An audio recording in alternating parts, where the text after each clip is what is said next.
दबंगों से हमसाज होकर गरीब परिवार के कोतवाली देहात पुलिस 151 धारा में चालान कर जीत रही लोकप्रियता। यूपी जनपद बिजनौर के कोतवाली देहात पुलिस राजनीतिक सफेद पोष नेताओं के संरक्षण में तानाशाह दबंगों के सामने गरीब परिवार जानमाल की रक्षा को लेकर न्याय की आस में भटक रहा है। वहीं एक तरफा यूपी में योगी सरकार गरीबों को मूलभूत सुविधाएं और सुलभ न्याय और भ्रष्टाचार और भूमाफिया का प्रदेश से सफाया करने का डंका बजा रही है। उधर योगी सरकार को स्वयं दबंग किस्म के ही कुछ भाजपा पुलिस से हमसाज होकर सरकार की बढ़ती लोकप्रियता को बदनाम करने में कोई कसर नहीं छोड़ रही। गुंडावर्दी दबंगई के बल पर गरीब परिवार के घर पर अवैध कब्जा करने का यह मामला जनपद बिजनौर के कोतवाली देहात से प्रकाश में आया, जहां गरीब लाचार परिवार पिछले कई वर्षों से कोतवाली देहात के रहमुल्ला कॉलोनी में अपने परिवार के साथ गरीबी में गुजर बसर कर रहा था। वहीं गरीबी का फायदा उठाते हुए भाजपाइयों और खादी के नेताओं को गरीब परिवार के घर पर अवैध कब्जा करा दिया गया।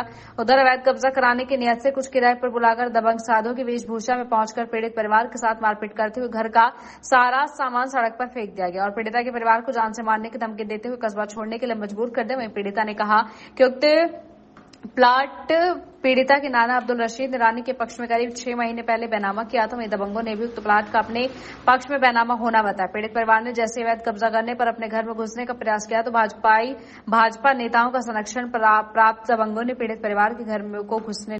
नाम आपका? मेरा नाम नरेश शिवरिया है और ये जो मामला है इनका जो नंबर ये नहीं है, ठीक है। सारे सब कुछ देखने के बाद कागज दिखाने के बाद में अधिकारी को दिखाने के बाद में प्रशासन की ही थोड़ी खाली हुई है, प्रशासन ने ही खाली करवाई है। दूसरा क्या है, इनका नंबर कहीं और आ रहा है तो वहाँ अपने पे काबू जो ये उन्होंने बताया कि नंबर कहाँ वो ये बुझेंगे जब भी तो बताएंगे। अधिकारी से कहेंगे भाई हमारा निकाल लो कहाँ है तो वे निकाल के देंगे भाई तुम्हारा नंबर ये। आपका कब्जा कब से है इस जमीन पर? लगभग इस पे हम इसको काफ़ी खोज करने के बाद में इसका नंबर का पता चला। अच्छा, ठीक है। और इसका हमारे ही कब्जा है। अच्छा, ठीक, प्रशासन के थ्रू खाली हुआ है। ये कहाँ का मामला है? ये तुम्हारा कोतवाली देहात।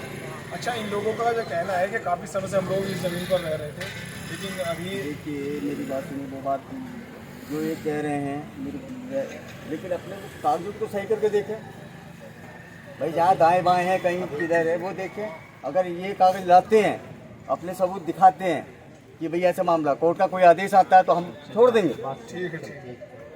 पास में बैठे हो, क्या मामला है? मामला ये है हमारा, हम जो है यहाँ पे है कम से कम 40-42 साल से है, ज़मीन हमारी है, वो हमारा कब्जा है। इस पर सारा काम था, परसों रात हमें निकाल दिया गया इसमें 3 बजे दिन में। किसने निकाला? इन्होंने निकाला, पुलिस आई थी और कानून वो आया था, पटवारी आया था, तहसीलदार आया था। इन्होंने धक्के मुक्के मार कर हमें निकाल भेजा। नफीस ने, बाबर है, नफीस है, इन्होंने निकाल दिया हमें और हमारा सामान भर के खड़ा कर दिया ट्रैक्टर में। जो हमारी जमीन भी सब तोड़ फोड़ के फेंक दी। रात में सारा काम कर दिया। मुसलमानों की जमीन हमारा जो है क्या काम है। आप इस ज़मीन पर कब से रह रहे थे? हम रह रहे हैं यहाँ पे कम से कम 40-42 साल हो गए, हमारा कब्जा है जी। हाँ, कागज है आपके पास में इस जमीन के? कागज है हमारा, कागज दिखा कहाँ? चलो वो तो बाद में वहाँ पे दिखाना। और आप क्या चाहते हो उस पर? और हमें जाते हैं हमारी ज़मीन हमें दिलवाई जाए। अच्छा, हमारा कब्जा, हमारी ज़मीन हमें दिलवाई जाए और हमें इसमें रहने का हुक्म दिया। आप कुछ कह रही थी, आप क्या कहना चाहते हो? 42 साल से हमारी ज़मीन है, रानी खातून का नाम है वो। हाँ, अन्य इसका पावर का फर्जी कागज है, अन्य इसका कागज देख लो, मेरा कागज देख लो।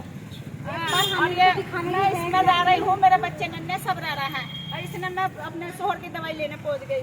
अभी आपने इस मामले की सूचना पुलिस को दी है? सोचना कुछ नहीं, सुनना है, नहीं है, कोर्ट में हमारी कोई सुनवाई नहीं है। चुप हो जा। क्या बोल रहा था, जब मैं दवाई लेने गई इन्होंने मेरे पीछे निकाल कर सारा सामान फेंक दिया। साड़ी पन्नी उन्नी सब उतार दी, मेरी 3 उन सब सारा सामान हमारा भरा हुआ, वो खड़ा सारा सामान चार के महाराज आके बैठे, मेरा सामान हमारा पीछे भरा सारा। ये घड़ियां ही इनका नाम